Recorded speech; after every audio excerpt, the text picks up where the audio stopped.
जय मिथिला बाबू जी, आज हम बताएंगे आपको किस चैप्टर से कितना मार्क्स पूछता है। ऐसा नहीं ना कि आप पढ़ रहे हैं, आपको पता ही नहीं कि कितना नंबर का किस चैप्टर से पूछता है। हाँ, आपको एनालिसिस करके 2 साल का जो है ना बता रहे हैं आपको, और ये भी बताएंगे कि आप क्या क्या पढ़िएगा इस साल, ठीक है ना, कितना आप किस चैप्टर पर ध्यान दीजिएगा। 12-13 चैप्टर है बाबू, आप एक ही चीज़ बताइए आपको, आप पढ़ रहे हैं, आपको पता ही नहीं है कि कौन चैप्टर में ज़्यादा ध्यान देना चाहिए और कौन में कम देना चाहिए, हाँ, नंबर लाने के लिए।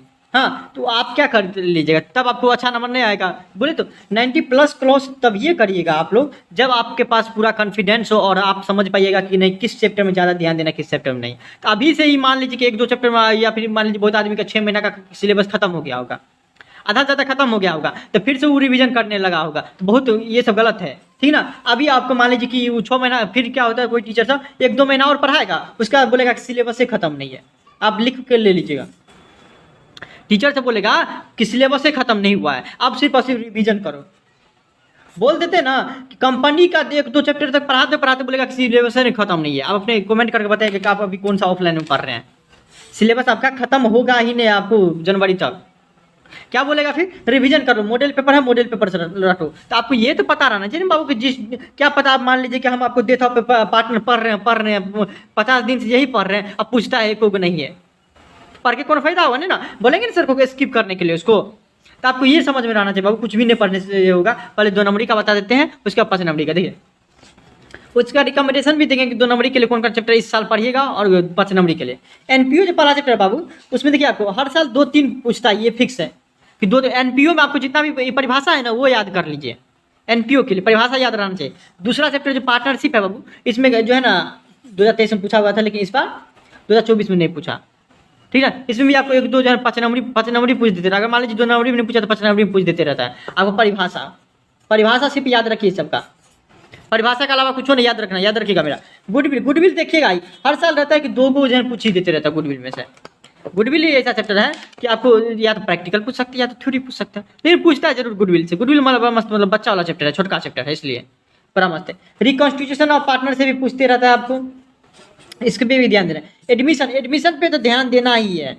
5 नंबरी का पॉइंट अभी से बताएंगे, लेकिन अभी आपको 2 नंबरी का पॉइंट अभी से ध्यान देना ही है। एडमिशन में आपको क्वेश्चन आंसर जितना भी है वो याद कर लीजिएगा। प्रैक्टिकल पे अभी नहीं ध्यान दीजिए, अभी कम से कम जितना बोल रहे हैं हम आपको उतना करें। थ्योरी का बात कर रहे हैं, प्रैक्टिकल में भी आपको गुडविल से प्रैक्टिकल पूछता है, ये याद रखें। गुडविल से प्रैक्टिकल पूछ देते रहते 2 नंबरी में, पार्टनरशिप से भी पूछ देते रहता है कभी कभी 2 नंबरी में, ठीक। बाकी आपको इतना ज़्यादा हो जाना है, गुडविल का एक प्रैक्टिकल कर लीजिएगा 2 नंबरी में जितना है। हाँ, एक हो गया आपको किस में, रिकॉन्स्टिट्यूशन और पार्टनरशिप में कर लीजिए प्रैक्टिकल। रिकॉन्स्टिट्यूशन में करिए, एडमिशन बात बराबर बने, एडमिशन रिटायरमेंट ये सब एक ही तरह का क्वेश्चन होता है। अब सेक्रीफाइसिंग रेशियो बोलेगा निकालने के लिए, गेनिंग रेशियो निकालने के लिए, तो कोई सा भी बात निकाल सकते हैं। एडमिशन टाइम में सेक्रीफाइसिंग रेशियो निकाला जाता है, सेक्रीफाइसिंग रेशियो निकालना आता है। अब ये सब नहीं आता है तो क्या करें, तब तो बहुत ही ज़्यादा थी है। गुडविल का और सेक्रीफाइसिंग रेशियो, गेनिंग रेशियो ये सब निकालना आपको आना चाहिए, ठीक। थ्योरी प्रैक्टिकल का बात करेंगे तब। डेथ में देखिए आपको पूछता है, पिछले साल नहीं पूछा, मतलब एक आध को पूछ देते रहता है, नहीं तो नहीं पूछते रहता है, डेथ और रिटायरमेंट से जाते। लेकिन डिजोल्यूशन से आप रट लीजिए, हम दोनों 5 नंबरी में भी बताएंगे कि 5 नंबरी या 2 नंबरी दोनों ऐसा है। डिजोल्यूशन में से वो आपको पूछते ही रहता है। फर्म का विघटन जो चैप्टर है, फर्म का विघटन से आपको पूछते ही रहता है। Issue forfeiture and reissue of share जो है आपको, कि मतलब क्या आपको अंशों का निर्गमन, हाँ, उसका जब्ती करना 2-3 चैप्टर जो है उससे भी पूछते रहता है। कभी कभी 4 गो, कभी कभी 2 गो, कभी कभी 3 गो।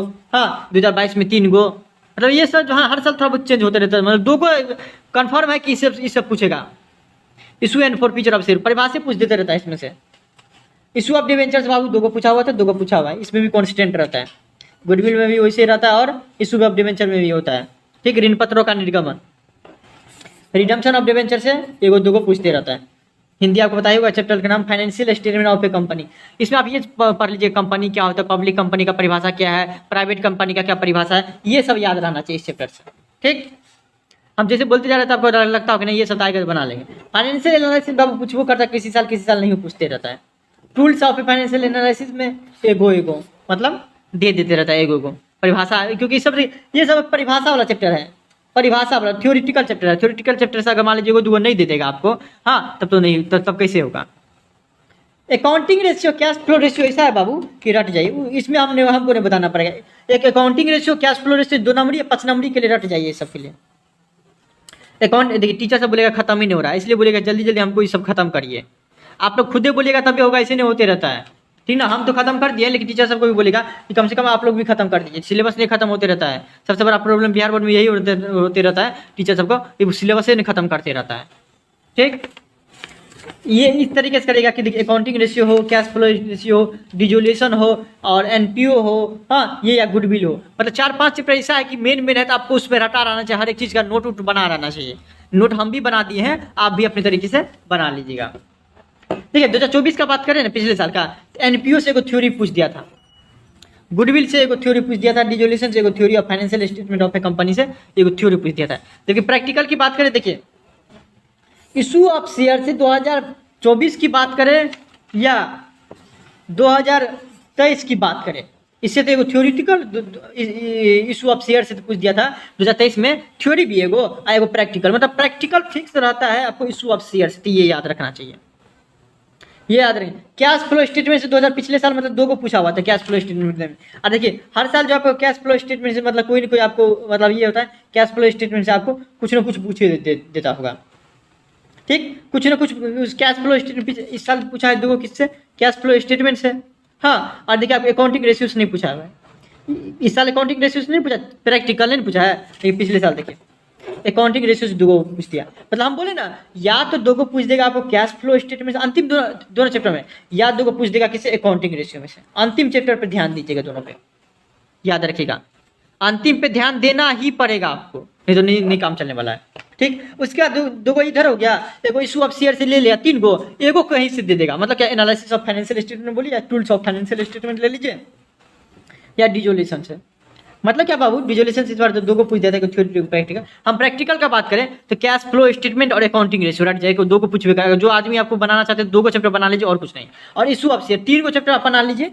हाँ, एगो एक्स्ट्रा आ सकता है कोई भी चैप्टर से, वो मानते हैं, लेकिन 3 को फिक्स रहता है, 3 को फिक्स ही रहता है बाबू, ये याद रखिए 3 को फिक्स ही रहता है। आप इस तरीके से चलिए कि आपको नंबर जो है ना, आपको 95 प्लस आ सके बाबू, ठीक ना, तो 89 दे देगा, बस हो गया। तो हम तो रिकमेंडेशन करते हैं 2 को कम से कम प्रैक्टिकल बनाने की कोशिश करिए, या 2 नंबरी में भी बोलता है कि प्रैक्टिकल आपको आता है तो बना दीजिए, ताकि सटीक आपको जब आधी नंबर मिल जाए, दिक्कत ना होगा आपको कोई। फिर भी कोई दिक्कत होता है बाबू, इंस्टाग्राम फॉलो करके डायरेक्ट मैसेज करिए। यहाँ तक पहुँच गए, कमेंट में जय मिथिला जय बिहार जरूर लिखिएगा। Thank you so much.